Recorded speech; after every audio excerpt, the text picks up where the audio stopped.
"Wait outside. We don't trust your kind with diplomatic papers." That's what they spat at her in front of everyone. The black woman forced to hold back rage as security smirked, confiscated her credentials, and humiliated her while cameras rolled. No one cared who she really was.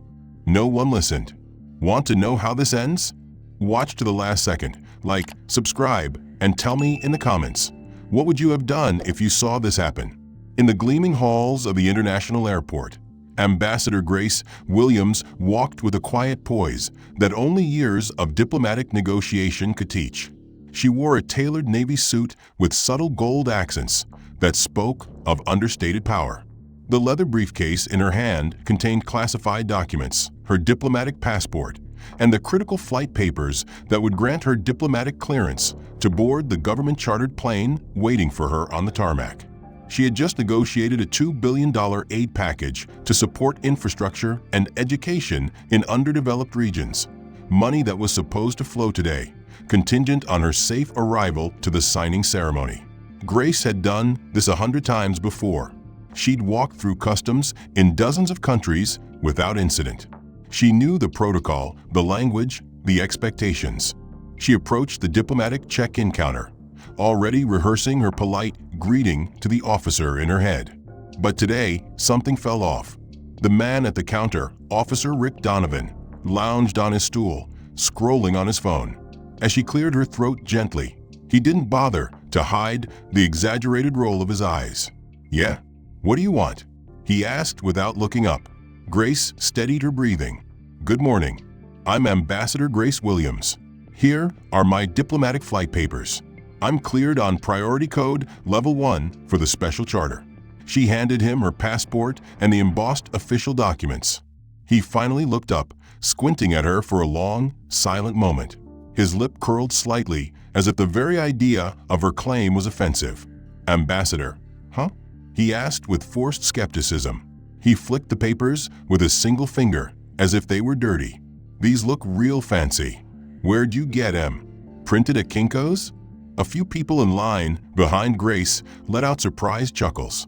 Grace pressed her lips together, refusing to react. "These are official documents issued by the Department of State. Please process them as per protocol." Rick snorted. "Sure, protocol. Lady, you don't seriously think I'm buying this, do you?" He leaned back in his chair, arms crossed, letting the papers dangle from his fingers dangerously close to the floor. The other staff member nearby, a younger woman named Casey, seemed uncomfortable, glancing back and forth as if debating whether to intervene. Rick ignored her. "Listen, I'm going to need to verify these extensively," he drawled, making no move to actually examine them properly. "You people are always trying something."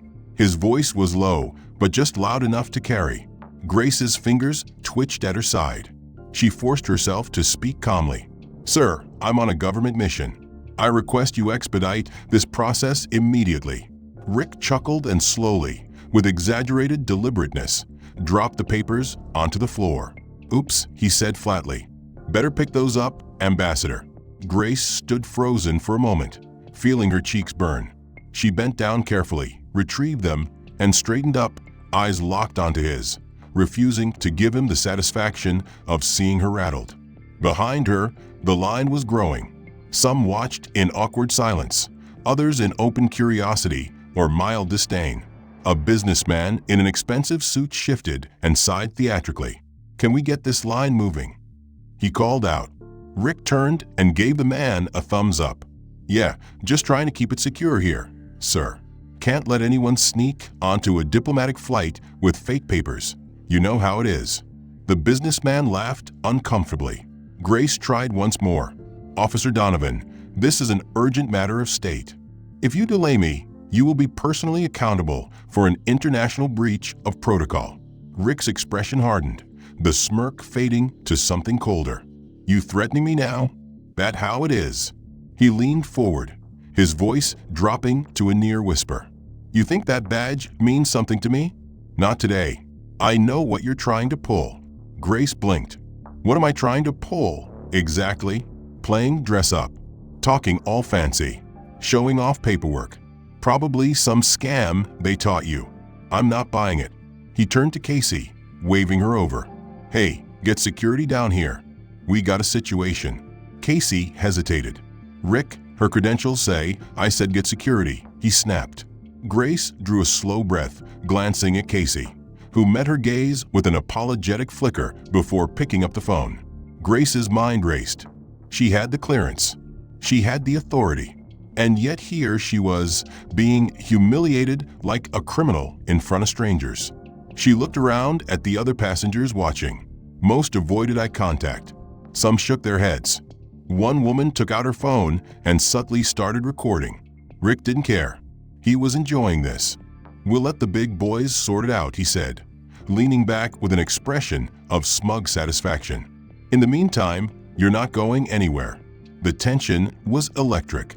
Grace's knuckles whitened around the handle of her briefcase. She willed herself not to shout, not to cry, not to plead. She would not give him that power. Instead, she adjusted her posture, chin lifted, and stared him down. A bead of sweat trickled down the side of her temple. She let it. She wanted him to see she wasn't moving. He couldn't make her small. Not today. But the cameras were rolling now. And so was the story. Somewhere deep inside, she felt a cold, clinical voice take over. "Document everything. Remember every word. They will answer for this." And still, Rick's eyes danced with triumph. Because in that moment, he believed he'd won.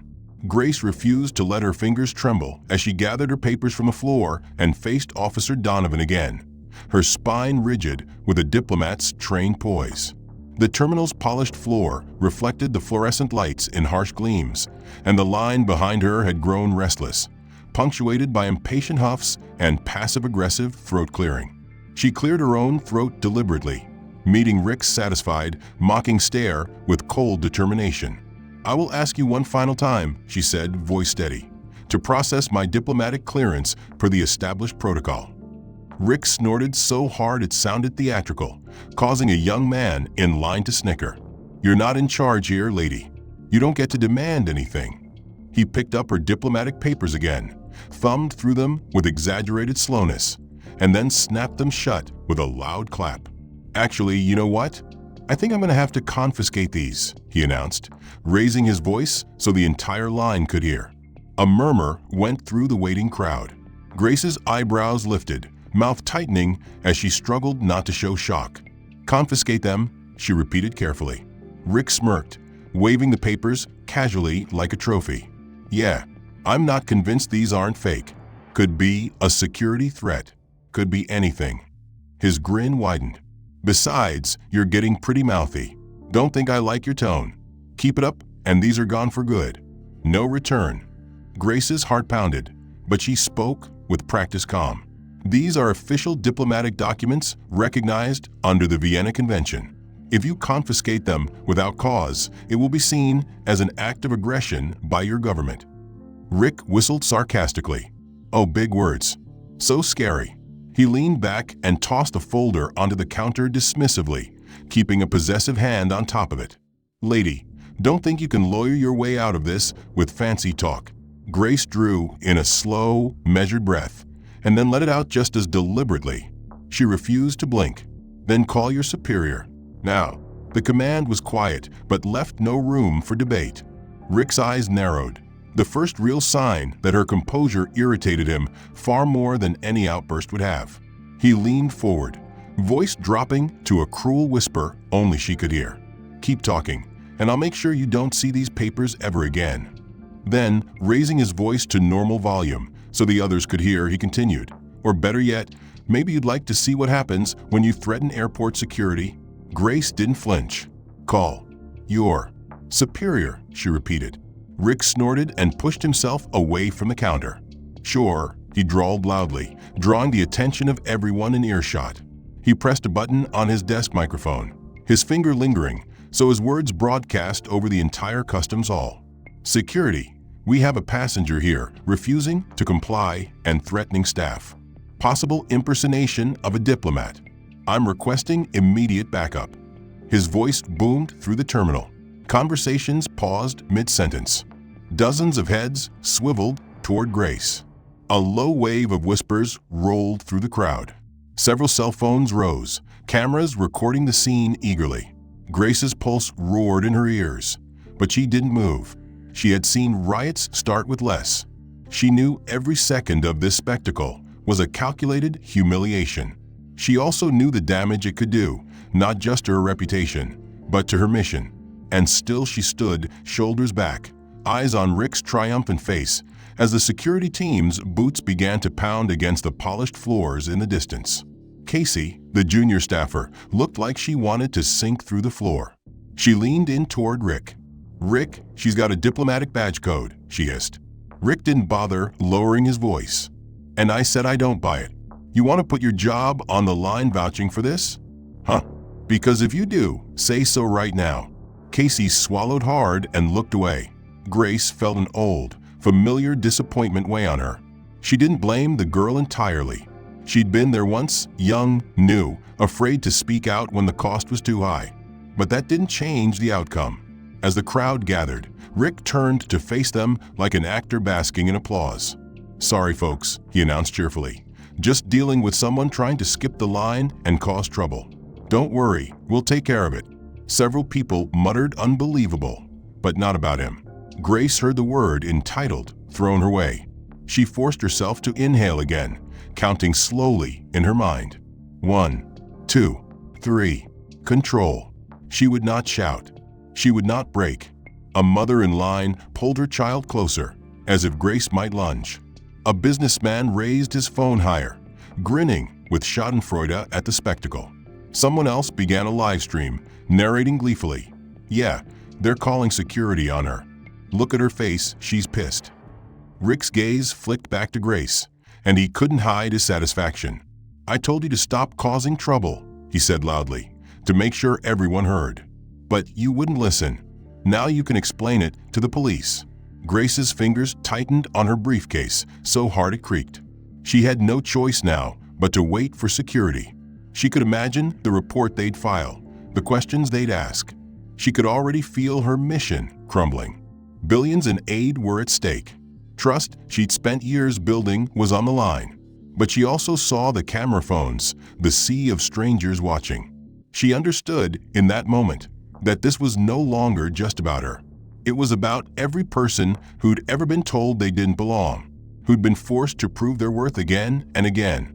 She turned slowly toward the crowd, meeting the phone lenses head-on, letting them see her face. She didn't speak. She didn't move.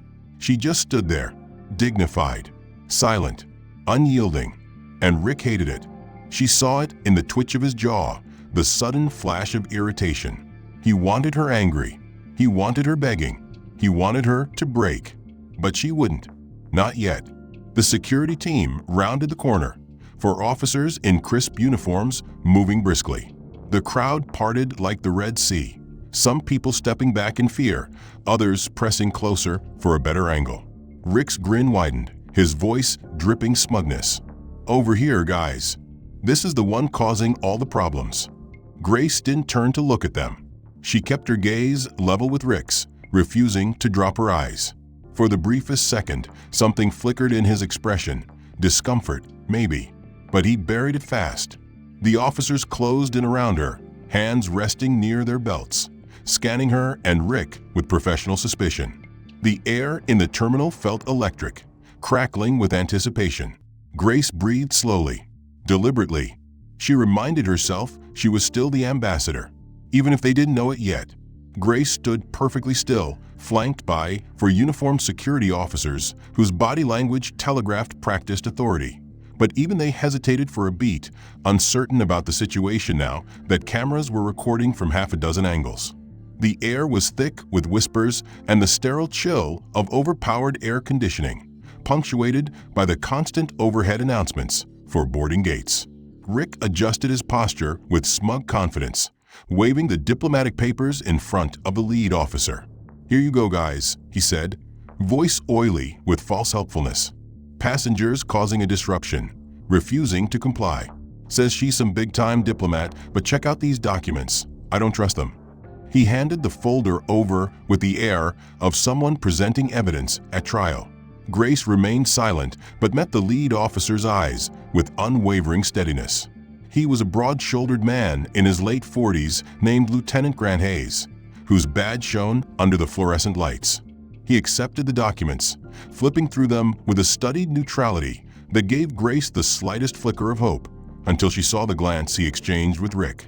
It was subtle, but clear to anyone watching closely. They knew each other. They knew each other well. Hayes let out a soft, patronizing exhale through his nose. "So, you're refusing to comply with a lawful order, ma'am?" he asked in a tone that suggested the answer didn't matter. Grace's voice was calm and deliberate. "I'm complying with international law. These are official diplomatic papers. I ask that they be processed according to protocol." Hayes nodded slowly, lips curling in what might have been amusement. "International law," he repeated, then turned to Rick. "You hear that, Rick? She's pulling the international law card." Rick barked a laugh. The nearby crowd chuckled in that awkward, contagious way people do when they're trying to pretend they're in on a joke. Hayes handed the papers back to Rick without a glance at the seals or the official letterhead. "Yeah, this isn't our problem. You run your checkpoint your way." Grace's fingers twitched at her side. "Excuse me," she said carefully, voice edged with ice. "Are you refusing to verify official United States diplomatic credentials?" Hayes turned back to her, one eyebrow raised, as if humoring a child. "No one's refusing anything. We're handling it. This is our airport. Our rules." The words landed with brutal simplicity. A short sentence, but it was a declaration of ownership, of control. He didn't bother with legalese. He didn't bother pretending there was nuance. Behind them, Casey the junior clerk squirmed visibly, eyes darting to Grace in silent apology, and then back to Rick, who was watching her like a hawk. Casey's mouth opened. "Sir, I really think if we just check the clearance database, Casey." Rick cut her off sharply. The laughter in his eyes died in an instant, replaced with an icy, warning glare. "You want to finish that sentence?" Casey's mouth snapped shut. Hayes watched the exchange with casual interest before stepping in closer to Rick, voice low but deliberately audible. She knew. Rick snorted. Real green. Thought she was going to save the day here. Hayes smiled thinly, clapping Rick on the shoulder with an unspoken camaraderie that made Grace's stomach turn. "Don't worry. She'll learn." Hayes turned to Casey, his voice dropping, slow and menacing. "You want to keep this job? Then shut up and do what you're told. Don't go making trouble over nothing." Casey swallowed so hard Grace could see her throat move. She glanced once more at Grace, eyes glassy, then turned back to her screen, fingers shaking slightly as she pretended to type. The audience in line was eating it up. A man with slick back hair, halfway through his Starbucks, laughed out loud. "Guess she thought she was important," he jeered, and the woman next to him smirked.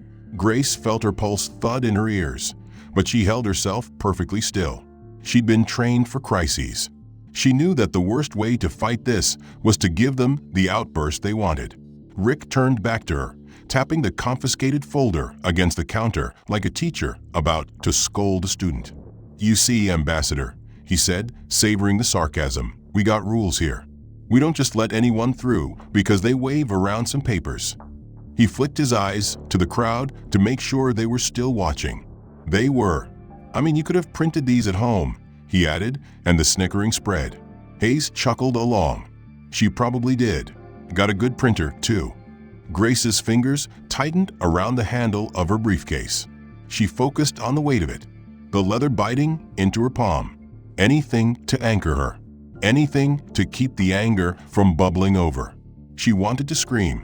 She wanted to call the embassy, the Department of State, the media. But she knew any hint of loss of control would be used to justify further escalation.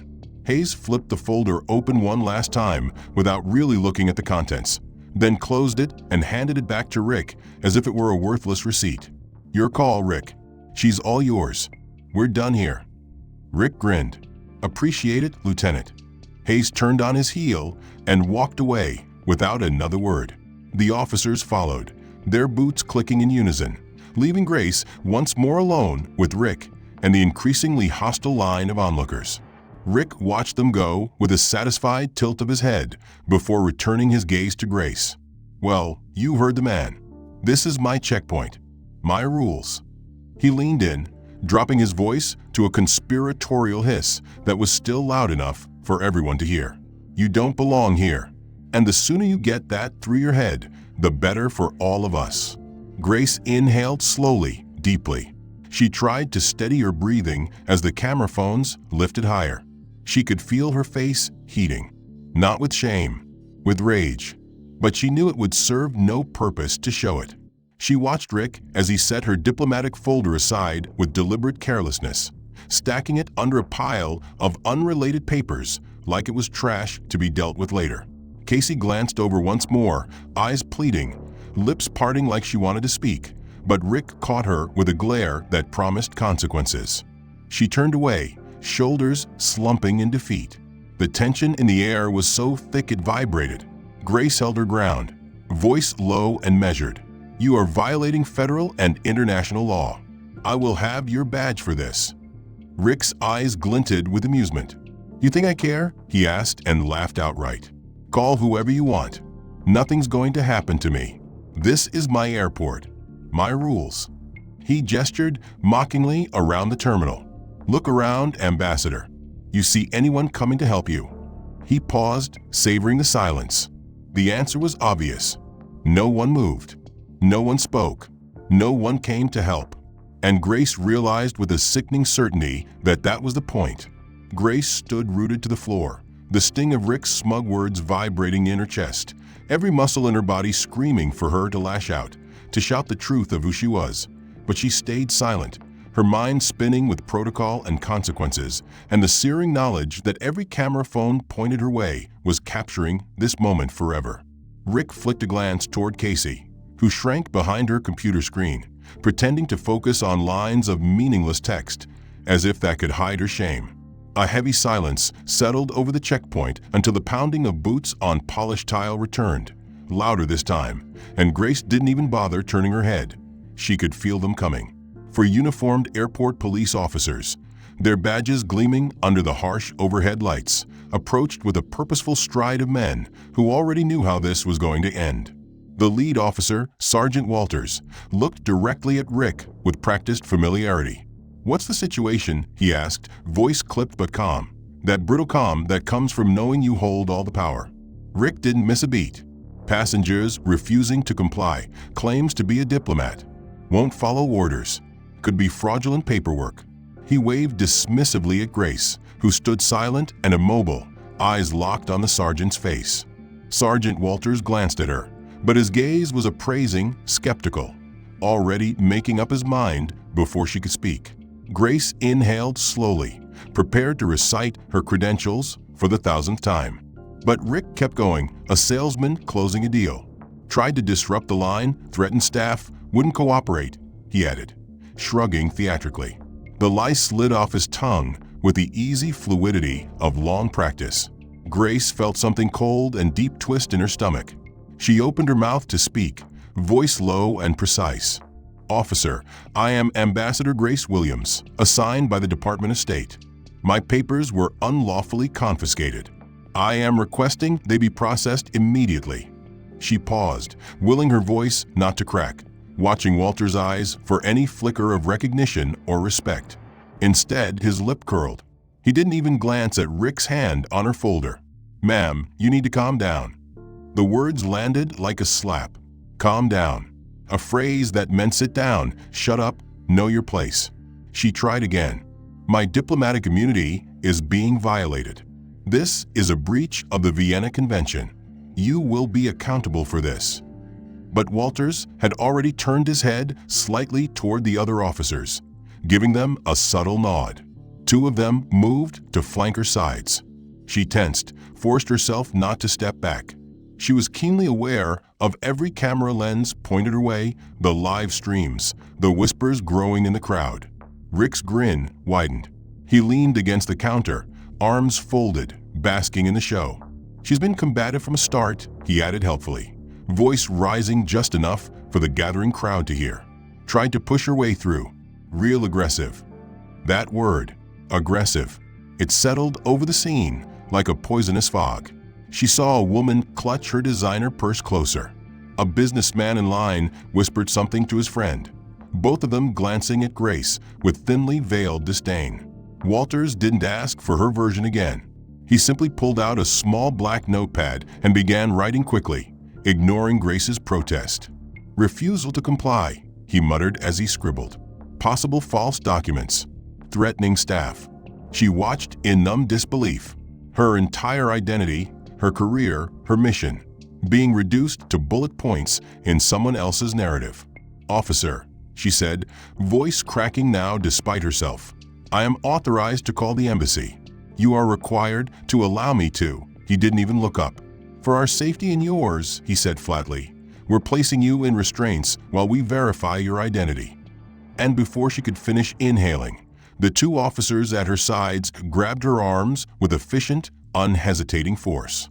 The metal of the cuffs was cold against her skin. She felt it bite into her wrists, and a wave of heat flushed through her face, not fear, but humiliation so sharp it made her dizzy. The gasp that rolled through the watching crowd was immediate, electric. Camera flashes went off. Someone cheered sarcastically. "Yeah, get her out of here," a voice called from the back.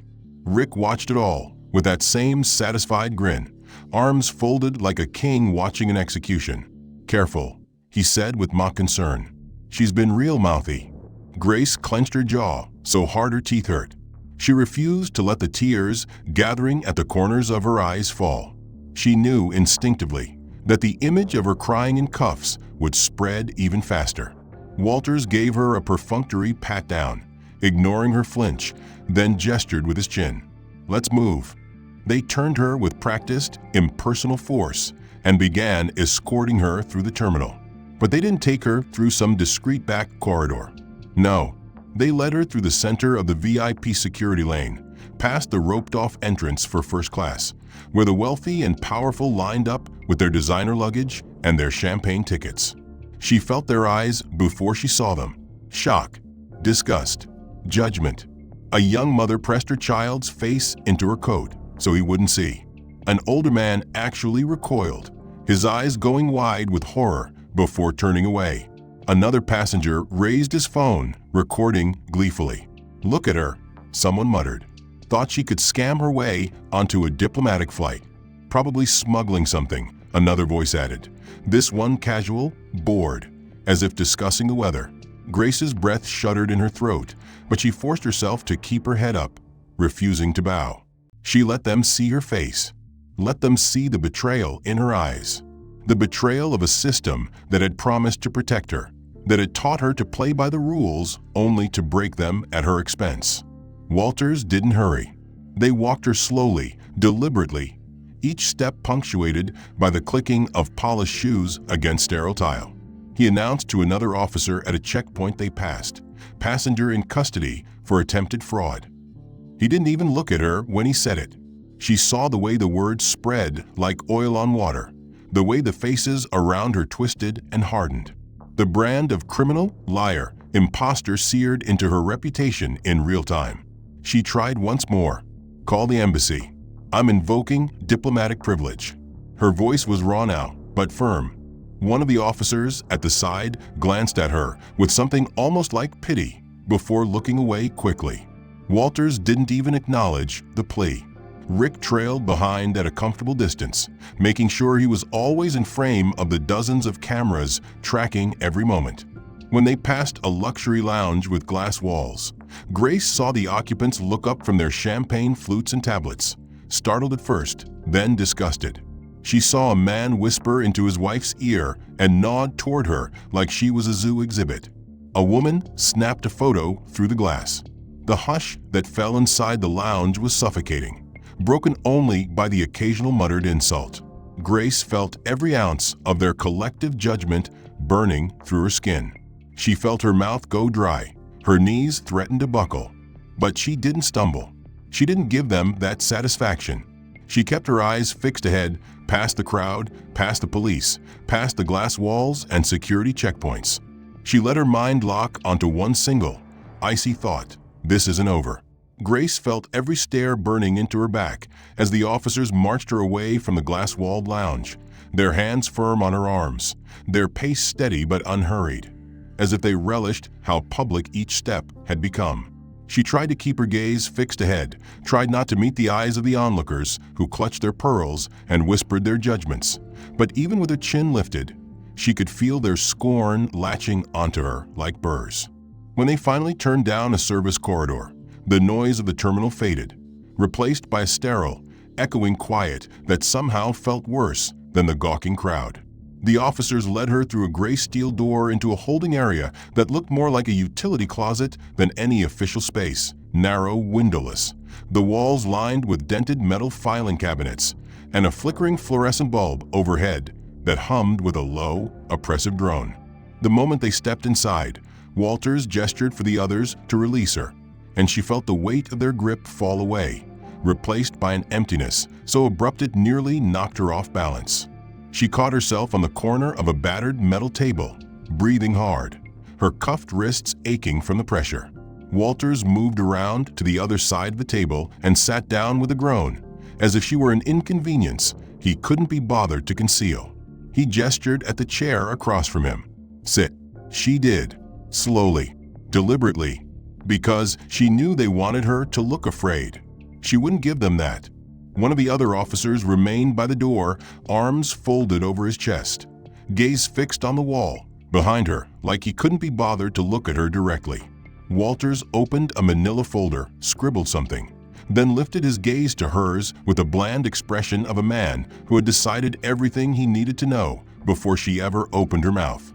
"Name," he demanded, though he clearly already had it. "Ambassador Grace Williams," she replied evenly. Her voice cracked around the edges, but controlled. He didn't write it down. Instead, he flipped her diplomatic papers onto the table and shoved them across the scratched metal surface toward her. "These," he said, tapping the folder with his pen, "are under review." She tried to keep her voice calm. "Then you must follow the verification protocol set by the Department of State. You must contact." He cut her off with a dismissive wave. "We'll handle it our way." She swallowed, her throat raw. "What does that mean?" Walters leaned back in his chair, folding his arms across his chest as he regarded her like something scraped off the sole of his boot. "It means," he said slowly, "we've seen a lot of fake credentials in this terminal. And I don't care if you're wearing a crown and carrying a letter from the Pope. If you want to claim you have diplomatic immunity, you prove it to our satisfaction."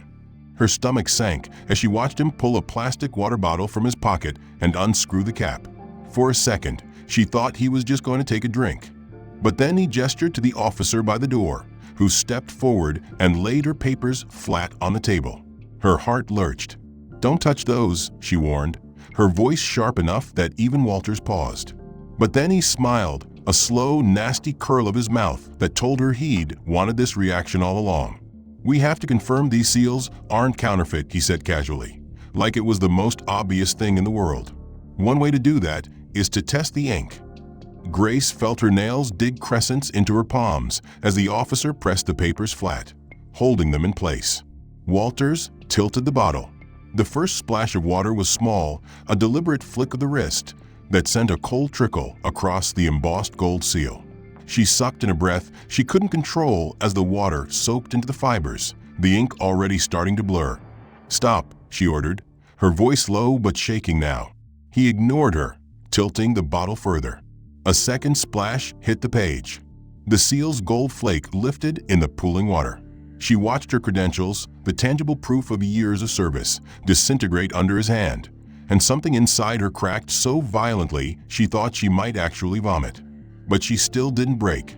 She swallowed hard, blinking back the tears, and forced her voice out. "You are destroying federal property. That is a criminal act." Walters didn't look at her.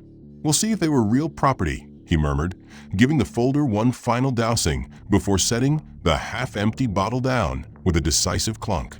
The officer by the door stepped back to his original position, arms folded again like nothing had happened. Grace felt her pulse thudding in her ears, her vision tunneling. She wanted to scream, but she knew the moment she did, they'd call it evidence she was unbalanced. So she breathed in and out, as the ink spread in slow, inky veins across the table. Walters finally looked up and met her gaze. "If you were really who you say you are, you'd have no problem proving it." He lifted a clipboard, clicked his pen, and began filling out a form without looking at her again. "You'll be held in a separate room while we complete our verification process," he said flatly. "You will not be permitted phone access." She blinked, the words echoing in her skull. "You are required by federal policy to allow me at least one call to." He dropped his pen onto the clipboard and looked her dead in the eye. "Do you want to make this worse for yourself?" The room was so silent she could hear the tick of the second hand on the cheap plastic clock overhead. Grace clenched her jaw until her teeth ached, then slowly shook her head. "Good," Walter said, as if speaking to a defiant child. He nodded at the other officer. "Take her." The officer stepped forward, unlocked her cuffs, then replaced them with a thicker set that clicked tight around her wrists with a finality that sent a tremor through her chest. He pulled her to her feet without ceremony, and she stumbled, her knees hitting the edge of the chair hard enough that pain shot up her thigh. She straightened, refusing to let them see her falter. "You will regret this," she whispered, her voice hoarse. Walters didn't look up from his paperwork. "We'll see," he said simply. The officer led her out of the holding area and down another narrow hallway lined with doors. He stopped at a small metal cell with no windows and unlocked it with a passcode she couldn't see.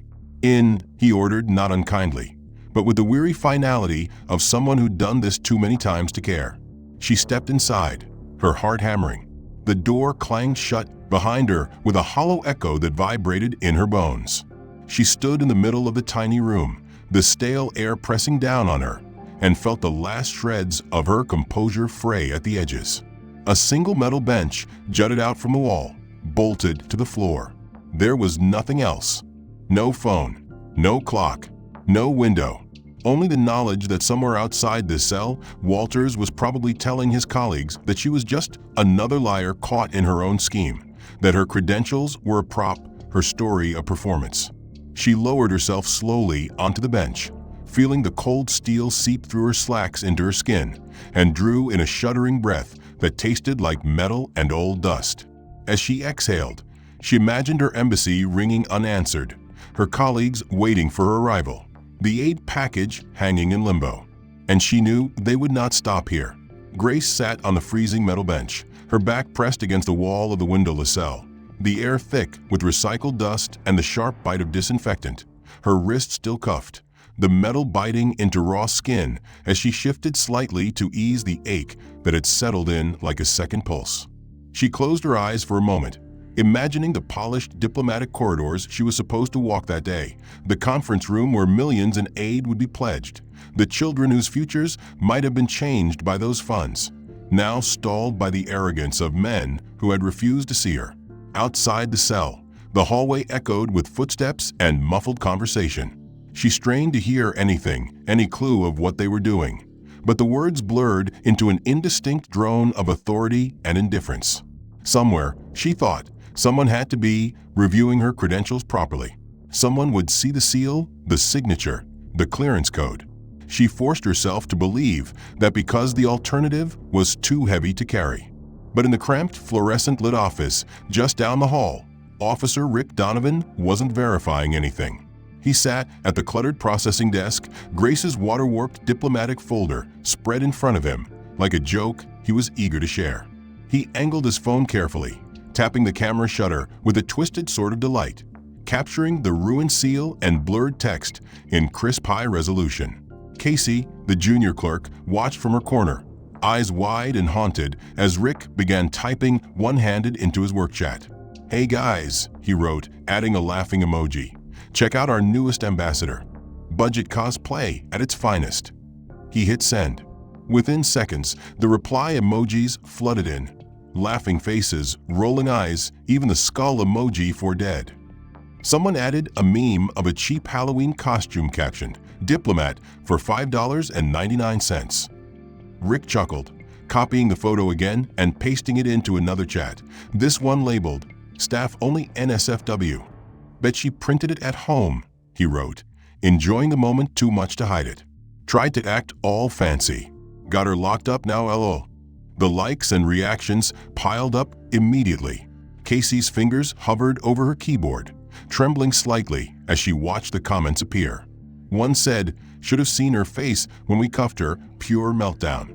Another, gonna need a mop for all the entitlement tears.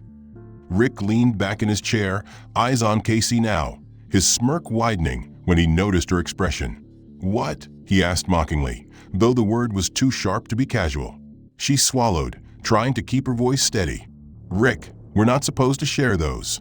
Those are official documents. She's a diplomatic clearance, or at least claims to be.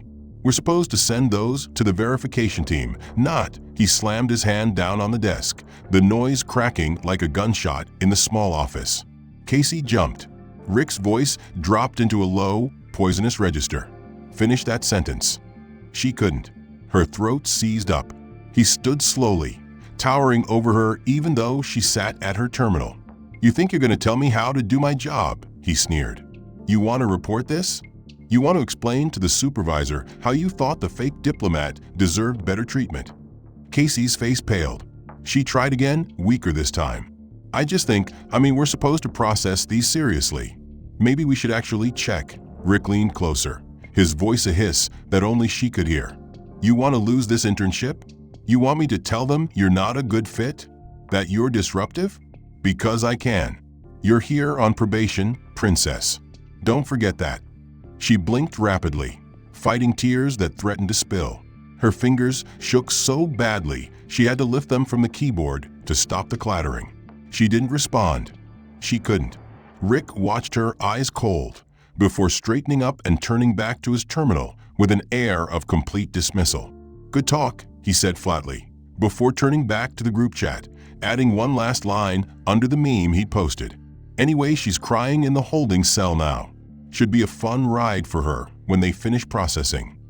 He attached another photo. This one zoomed in on the ruined seal, the gold flake lifting off like peeling paint, captioned with her diplomatic immunity LOL. Across the terminal, other employees snorted and replied with increasingly cruel jokes. Guess she thought she was Michelle Obama. Some people just don't know their place. One even offered, hope she likes orange jumpsuits. Casey forced herself to look at her screen, blinking hard until the words on the screen stopped blurring.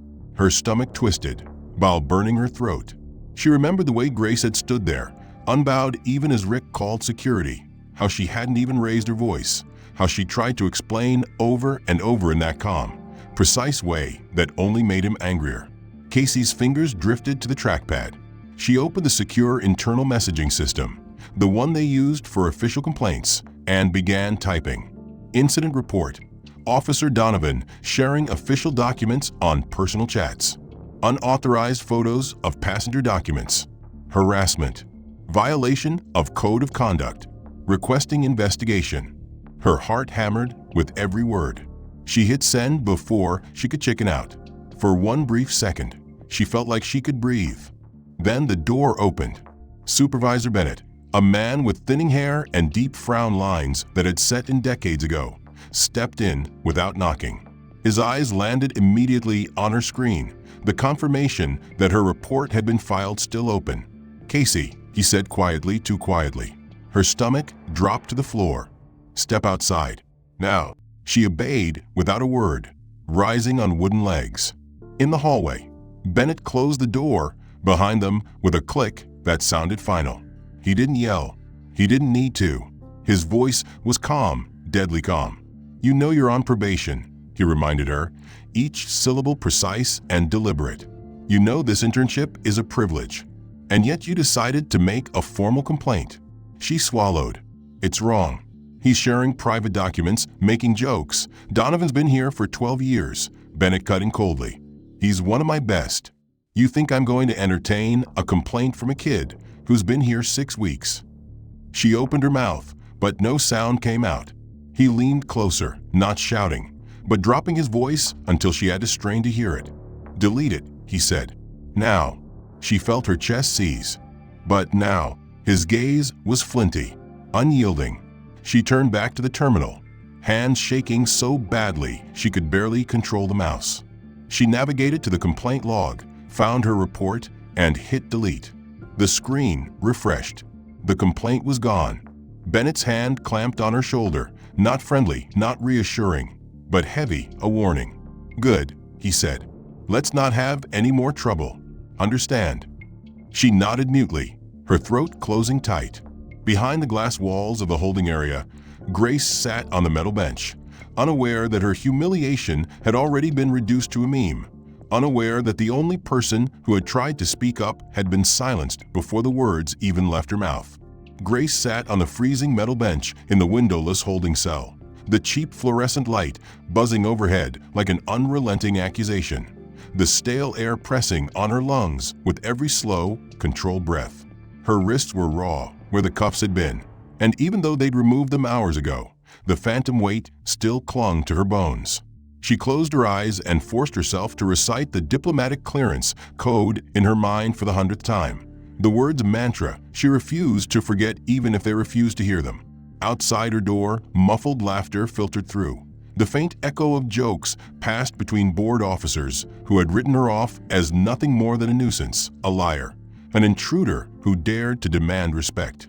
She imagined Rick Donovan somewhere in that hallway, showing off the photos of her ruined credentials, basking in the small-time power he wielded with such cruelty. She thought of the internship girl, Casey, whose eyes had pleaded for forgiveness even as she was silenced. And she thought of the mission waiting for her, the $2 billion in aid that sat frozen until she arrived to sign off on its release, the children and families who would wait that much longer because of the arrogance of a man who thought his authority mattered more than her humanity. The door swung open without warning, banging against the wall. Sergeant Walters strolled in, arms crossed, expression the same bored disdain he'd worn when he first ordered her cuffed. He didn't bother to sit this time. He just looked down at her, his shadow stretching across the scuffed floor. "Ready to talk yet?" he asked, voice thick with false patience. Grace raised her eyes slowly, her gaze steady despite the exhaustion gnawing at her muscles. She didn't blink, didn't flinch. She waited a full heartbeat before speaking. "I'm not sure what you think I've been doing," she replied quietly. "I told you who I am. You chose not to listen." Walters snorted, the sound ugly in the cramped room. "Lady, we've been more than patient. You want to keep playing games? Fine. But you're not going anywhere until you admit you forged those papers." He gestured behind him at the ruined, damp pages, crumpled now in a plastic evidence bag hanging from his belt. The gold seal was unrecognizable, smeared like cheap paint, proof not of her lie, but of their violence. She inhaled slowly, feeling the cold air burn her throat, and let it out just as slowly. Then she lifted her chin. "I am Ambassador Grace Williams," she said evenly, every word deliberate. "Official envoy of the African Union. I am the sole custodian of a $2 billion aid package earmarked for development partnerships with your government. And if you don't let me speak to the Department of State immediately, that money will be gone. I will recommend all negotiations be suspended indefinitely. You will lose every cent." The silence that followed was thick enough to choke on. Walters blinked, the arrogance in his eyes flickering for the first time. Then he barked out a laugh that was more anger than humor. "Is that supposed to scare me?" he sneered. He stepped closer, boots scuffing against the floor. "Lady, you really don't know when to quit. You think tossing around some story about billions of dollars is going to make me unlock that door? You don't call the shots here. We do." Grace didn't move. She didn't raise her voice. She didn't beg. She simply repeated it word for word, her voice steady as a blade. "I am Ambassador Grace Williams of the African Union. I control a $2 billion aid package. And I will kill it if you don't let me speak to the Department of State right now." Walter's face twisted in open derision. He turned and banged on the wall beside the door to get the attention of the officers outside. "Hey," he shouted, "come in here. She's lost it. Claims she's going to bankrupt the whole country if we don't roll out the red carpet." The door creaked open and 2 more officers stepped in, their expressions ranging from bored to amused. Walters spread his arms like a ringmaster presenting the main act. "You guys hear this? She's apparently the Queen of Africa now. Thinks she's got billions of dollars just waiting for her signature." The laughter that followed was bitter, sharp, a weapon designed to humiliate. Grace felt it stab at her chest, but refused to let it show. She kept her eyes locked on Walters, refusing to give him the satisfaction of looking away. One of the other officers wiped a tear of laughter from his eye. "Man, you should record this. Best entertainment all week." Walters smirked and patted the evidence bag on his hip. "Yeah, maybe I'll send it to the DA. Show them the level of imagination we're dealing with." Grace sat perfectly still, refusing to rise to the bait, her back straight, her gaze unwavering. But beneath the surface, her mind was racing, because she knew what none of them did. Her phone, confiscated hours ago, had been programmed for contingencies like this. A diplomatic security feature few outside her circle even knew existed. 3 hours of forced detention without verification automatically triggered an SOS signal, silent but unmistakable, sending encrypted data, including her last known coordinates, the contents of her mission briefing, and a direct audio snippet of her last conversation, to the African Union's embassy and the U.S. Department of State. It had gone off 30 minutes ago. She knew this because she had designed the protocol herself, and she was counting down the minutes. Walters was still laughing when the knock came at the door. Sharp. "Urgent." The room fell silent. One of the other officers cracked the door open, peering out into the hall. Grace couldn't see who was there, but she heard the low, tense voices on the other side. The officer's eyes widened fractionally before he turned back to Walters. Sergeant? You're wanted on the phone. The main line. They said it's the Department of State." Walters' smirk faltered, confusion darkening his brow. "What?"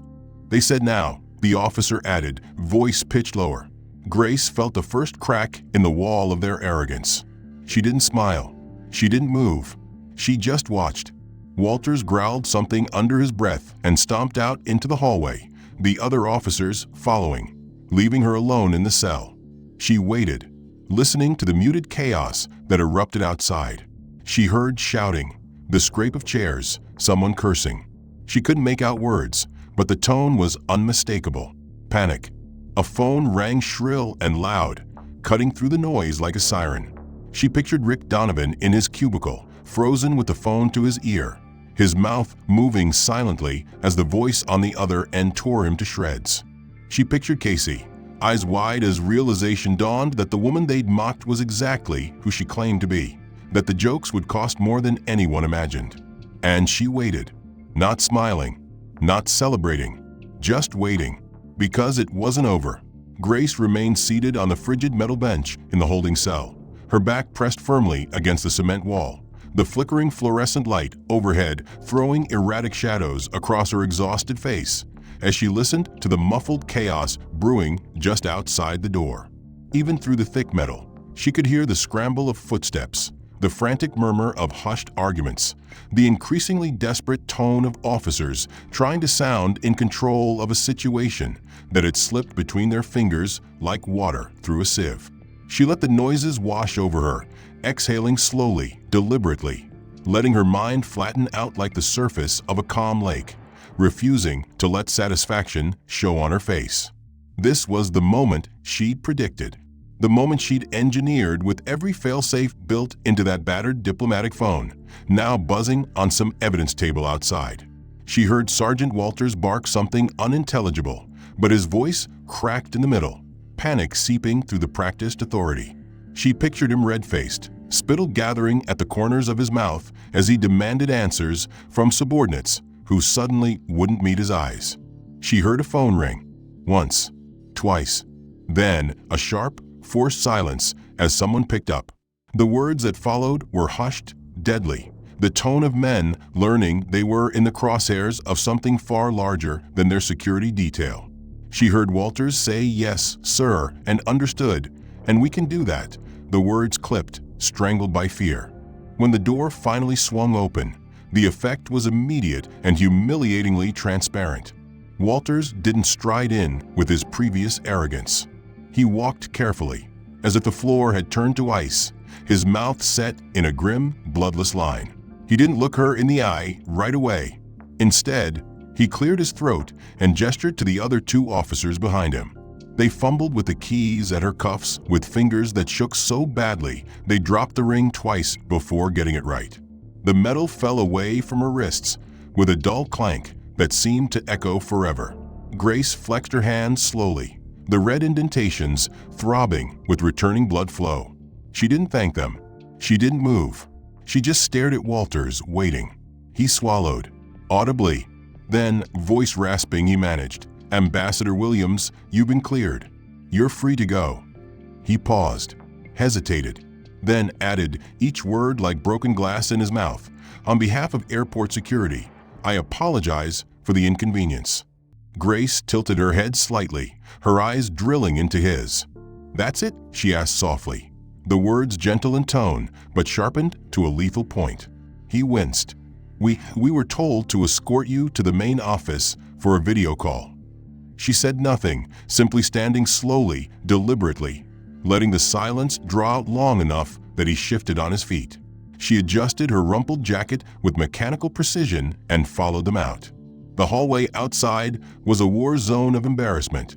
Rick Donovan was standing to the side, the color drained from his face, his posture rigid with dread. His phone, so recently the tool of his ridicule, was clenched in his fist, so hard his knuckles were white. He refused to look at her as she passed, but she didn't look away. She turned her head, locked eyes with him for a single, unblinking moment that made him flinch visibly. Then she kept walking. They led her to a small, cluttered administrative office that had been hastily cleared. A laptop sat on the center of the battered desk, its screen already open. The seal of the United States Department of State glowed in high definition, dominating the background of the video call. On screen was Deputy Undersecretary Henry Carlisle, a man Grace had met twice before, though never under such dire circumstances. His expression was carved from stone. No smile, no greeting, just a curt nod when she entered the frame. "Ambassador Williams," he said without preamble, his voice cold enough to freeze the air in the room. "We received your SOS signal. Your location was verified. I trust you are physically unharmed." She stood straighter, adjusting her collar. "No thanks to your partners here," she replied evenly. Carlisle's jaw twitched once. He didn't argue. Instead, his eyes slid to someone off-screen, murmuring something she couldn't hear, before returning to center. "We are aware of the breach," he continued, each word measured like a legal threat. "I have just spoken to the secretary. As of this moment, all diplomatic negotiations related to the $2 billion African Union partnership are frozen. That is your call to make, Ambassador." He paused, his gaze softening just enough to become personal. "We await your recommendation."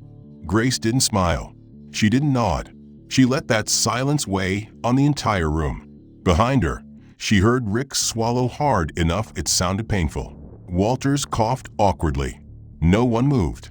Carlisle's expression didn't change, but his voice dropped an octave. "Additionally, per protocol, I am advising you that all personnel involved in your detention will be submitted to a full investigation. Their names have been recorded." At this, Rick actually whimpered. Carlisle heard it. His eyes narrowed. "Ambassador, you may proceed with your statement." Grace let the silence linger another beat, making sure every man in that room felt it in his bones. Then she drew in a breath. "I will be recommending that negotiations be suspended pending a full formal apology," she said, her voice clear as crystal. "I want written guarantees of compliance with international diplomatic protocols. I want training for every officer in this airport. And I want every individual responsible for this incident to deliver a formal apology." She watched them pale around her, relishing the sudden rush of color draining from Rick's face. Carlisle nodded once. "Noted. We will ensure those demands are met. And for the record, this call is being recorded and shared with the African Union delegation in real time." She inclined her head just slightly, accepting the concession. "Good." Behind her, Walters shifted uncomfortably, then cleared his throat. "Ambassador Williams," he began, voice cracking, "please accept my apology for what's happened here today." She didn't turn to look at him. "Louder," she said. He flinched, then spoke again, voice stronger but shaking. "I apologize for the way you were treated. It was unacceptable." Rick was next. He looked like he was about to vomit, his mouth working soundlessly before he managed to strangle. "I'm sorry, Ambassador." Grace let them squirm. She made no effort to soften her gaze or her posture. The camera on the laptop captured it all. Carlisle's voice broke the tension. "Ambassador Williams, you are authorized to proceed to your flight immediately. Transportation is waiting outside." She straightened. "Understood." Carlisle didn't smile. "Godspeed, Ambassador." "Weary." She gave the faintest nod and ended the call. Outside that room, the airport was in chaos. News vans were already arriving, tipped off by leaks from staff who couldn't resist selling the story. Headlines were rolling out in real time on cable news tickers. "Senior African diplomat detained. Aid package in jeopardy," read one. Another, $2 billion development deal at risk after humiliation at U.S. airport. Reporters jostled each other near security, their voices excited and breathless as they speculated about diplomatic retaliation. Walters and Rick flinched every time the words "international incident" were repeated. Grace just walked past them, straight-backed, unbending, her heels clicking a metronome of unrelenting power that they could no longer deny. Grace walked through the terminal with the deliberate calm of someone who no longer needed to shout to be heard, her heels clicking against the polished tile as the hush that fell around her seemed to part the sea of travelers who watched with wide eyes and parted lips. The same passengers who had whispered accusations and filmed her humiliation now held their phones like shields, not sure if they should apologize or run from the truth unfolding live on their screens. She didn't bother looking at them. She kept her chin lifted, her posture unbroken, moving with the unyielding authority of someone who had just forced an entire government to kneel in front of her dignity. Outside the security gates, the arrival of black SUVs bearing diplomatic plates sent another ripple of unease through the staff. Uniformed security officers scrambled to clear a path. Grace didn't pause.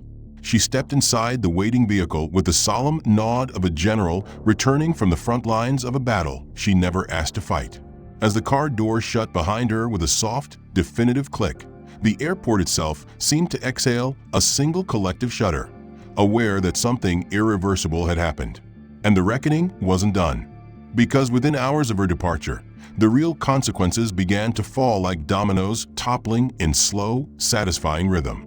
At the airport security office, Sergeant Walters sat with his head in his hands while his supervisor read the termination letter aloud in a voice that was cold and bureaucratic, the words clinical but cutting deep.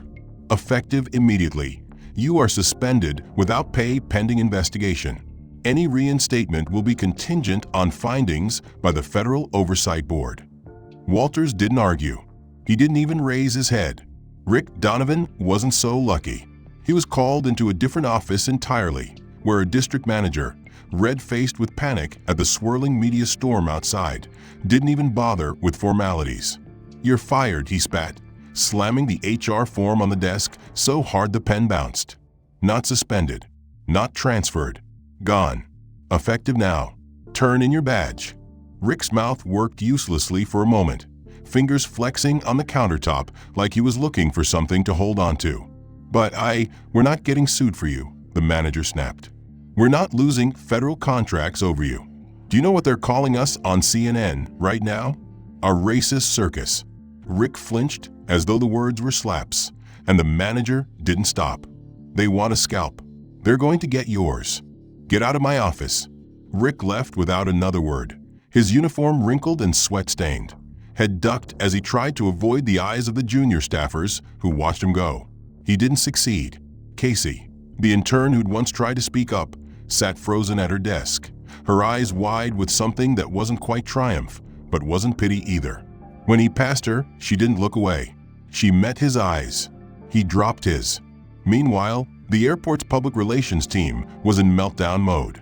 Press conferences were hastily arranged in the arrivals hall, with hastily printed backdrops trying to project calm authority in front of a sea of reporters who were having none of it. The airport director, his expensive haircut falling limp with sweat, stepped up to the podium with shaking hands, forced to address an international scandal he hadn't even known existed 2 days before. Flashbulbs popped like tiny explosions. "We would like to express our deepest apologies to Ambassador Grace Williams," he began, his voice shaking only once before he got control. "We recognize that what happened here was not only unacceptable, but a violation of her diplomatic rights and human dignity." Reporters shouted over each other, their questions jagged and angry. Is it true she threatened to cancel $2 billion in aid? Who authorized her detention? Will you resign over this? He tried to answer, voice cracking. "We are cooperating fully with the Department of State and the African Union to ensure that something like this can never happen again. The officers involved have been suspended. Staff involved have been terminated. We are..." He had to pause to wipe sweat off his forehead with a shaking hand. The cameras captured every second. The feed was live. Cable news anchors provided commentary in real time. A humiliating day for airport management, a stark example of systemic bias, finally catching up with those responsible. The threat of losing billions in foreign investment, not just an embarrassment, but a diplomatic nightmare. And it wasn't just TV. Social media was ablaze. The photos Rick had once shared in private chats were now dissected on Twitter threads with forensic zeal, exposing the racist jokes, the condescending captions, the evidence of a culture that laughed at tearing down a black woman in power. Hashtags trended worldwide. Hashtag Diplomat humiliated, hashtag racist airport, hashtag 2 billion on hold. The airport's social media accounts were inundated with demands for accountability. Sponsors threatened to pull advertising from airport shops. Airlines quietly called management with their own threats. "Fix it or lose our gates." It didn't stop there. The parent company that managed the entire airport chain was forced to release its own statement hours later. The CEO himself, a man who had never once given a press conference on social issues, sat in front of a branded backdrop and tried not to stammer as he read from the teleprompter. "Effective immediately," he said, "we are launching a comprehensive, independent investigation into allegations of racial bias and systemic discrimination at all of our properties. We will be reviewing all training, hiring, and management policies. No one involved in this incident will be retained without full vetting." He paused. His mouth twisted slightly as he read the last line. "We understand that the federal government is reviewing our eligibility for key contracts. We will cooperate fully to restore trust and ensure our facilities meet the highest standards of equity and respect." The news anchors didn't even wait for the statement to end before cutting away to panels of experts dissecting every line. "That's corporate speak for 'we're terrified of losing billions,'" one analyst said bluntly, drawing nods around the table. Meanwhile, in Washington, congressional staffers drafted pointed questions for upcoming hearings about federal contracts with private airport operators. Members of Congress tweeted furious condemnations, vowing to withhold funding from facilities that tolerated such behavior. The threat of being barred from lucrative federal grants hung over the company like a guillotine blade, visible to all. Even local politicians scrambled to hold emergency meetings to discuss damage control, terrified of being seen as complicit. The cascading crisis spilled beyond the airport walls. Across the city, billboards advertising the airport's world-class service campaign were quietly replaced overnight with neutral branding. Company stock took a measurable dip on the exchange the next morning, financial analysts marking the slide with annotations like public relations disaster and loss of government confidence. And in the center of it all, Grace Williams sat in a quiet government office, watching the coverage on a muted TV screen. She didn't smile. She didn't gloat. She just sat very still, fingers steepled under her chin, eyes focused and unblinking as the words "formal apology" scrolled in the news ticker beneath her image, knowing this was only the beginning of a long, ugly reckoning they could no longer avoid. In the weeks following the firestorm that engulfed the airport and its management, the world continued to watch as the scandal refused to die quietly, the 24-hour news cycle dissecting every new development. But even as executives scrambled to save contracts and politicians held hearings to demand answers, a quieter transformation was unfolding behind the headlines. A story of the people caught in the wreckage, deciding what kind of humans they wanted to be in the aftermath of their shame. Casey, the junior intern whose shaking fingers had once hovered over the complaint form before being forced to delete it, sat alone in a gray, fluorescent-lit break room, her badge clipped limply to her wrinkled polo, the company's new mandatory DI handbook open on her lap, untouched. She had barely slept in days. She couldn't stop seeing Grace's face in that cell, so calm, so deliberate, refusing to cry even as the system conspired to break her, and hearing her own cowardly silence in that moment of decision. It twisted in her stomach like a knife she couldn't pull free. When the internal investigation team finally called her in, she didn't hesitate this time. She told them everything. How Rick had mocked the papers, how the memes had spread, how she had tried to report it and been threatened into silence. Her voice didn't shake. She signed the statement with hands that were steady at last. When it went public, because everything went public now, people called her a whistleblower. But she didn't feel like one. She just felt like someone who had failed to act fast enough. She thought that was the end of it, that she'd finish her internship and leave in disgrace, blacklisted from the industry. But a week later, she received an email from a diplomatic address she didn't recognize. She opened it with trembling fingers. Casey, it read in that calm, precise tone she remembered so well. I understand you spoke the truth when it mattered most. I will be overseeing a new humanitarian aid initiative to address systemic discrimination in partner countries. I'm looking for an assistant with integrity. If you're willing to learn, there is a place for you on my team. Casey felt the tears come then, hot and messy, splashing onto the screen as she whispered a choked yes to the empty room. Meanwhile, in the echoing halls of the airport that had once been so certain of its own impunity, the consequences kept rippling out. The company's newly installed director, a stiff, wary man chosen precisely because he hadn't been there for the scandal, called an all-staff meeting that no one could skip. He stood on the small stage in front of hundreds of folding chairs filled with uniformed guards, clerks, airline reps, baggage handlers, and told them that mandatory anti-bias training was no longer a box to check, but a condition of employment. No one applauded. No one dared. But they stayed in their seats as the trainers arrived. Civil rights lawyers, social psychologists, even survivors of past profiling cases. They told uncomfortable truths with unblinking eyes. They made everyone listen to the full story of what had happened to Ambassador Grace Williams, not the sanitized corporate version, but the raw, humiliating reality that had played out on a million screens. At first, the room bristled with defensive muttering and folded arms, but the trainers didn't blink, didn't apologize for the discomfort. They made them watch the video of Grace being led away in cuffs. They made them read the transcripts of Rick's chats, the mocking memes. They made them listen to Casey's statement describing the moment she realized she'd stayed silent too long. The resistance cracked slowly. A heavy-set security guard raised his hand with visible effort and asked, voice ragged, "What do you do when you realize you were wrong?" The trainer didn't sugarcoat it. You own it. You do the work. You change. No one can promise forgiveness, but you can earn respect. Some refused. A few walked out and didn't come back. But most stayed, because the truth had stripped them bare, and they were tired of carrying the shame in silence. Rick Donovan, once smug and untouchable, watched it all from the back of the room.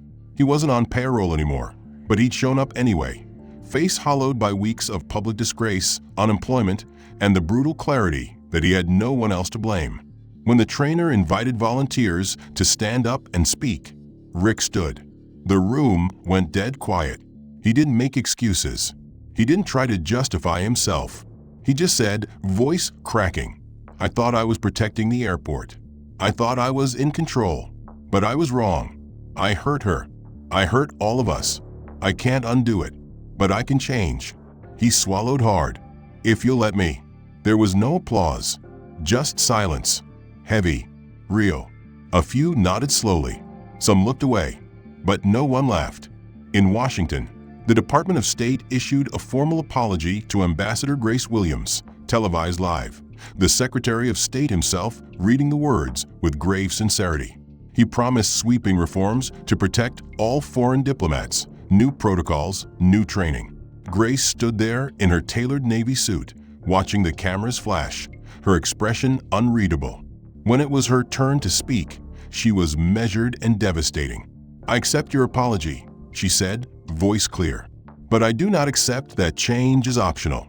You have my partnership for as long as you are committed to making sure no one else experiences what I did. Not here. Not anywhere. The headlines the next day read, Ambassador Williams accepts apology, demands reform. Behind the scenes, the African Union quietly agreed to release the $2 billion in aid once compliance was verified. Because Grace had always intended to finish her mission. Not for them, for the people who needed it. Months later, she walked through that same airport on her way to another negotiation, flanked by aides and diplomats. She wore the same calm poise. She passed a familiar face in a uniform. Walters, his posture straighter now. He gave her a crisp, silent nod, eyes steady, with something like respect. She returned it, without smiling, without gloating. Just a simple acknowledgement of a debt paid. Further down the hall, Casey met her with a tablet in hand, hair tied back neatly, eyes bright and focused. Ambassador Williams, she said, voice clear. Your briefing is ready. Grace nodded. Good. Let's go. And they walked on together, the terminal bustling around them, not healed but healing, a living testament to the truth that while power can humiliate, can break, can corrupt, it can also be forced to answer. And that there is no authority so absolute it can stand forever above the dignity of a single human being. If you enjoyed this story and want to see more, make sure to like and subscribe so you don't miss the next one. Tell me in the comments, what moment surprised you the most? Where are you watching from today? I'd love to hear your thoughts. Let's talk about it below.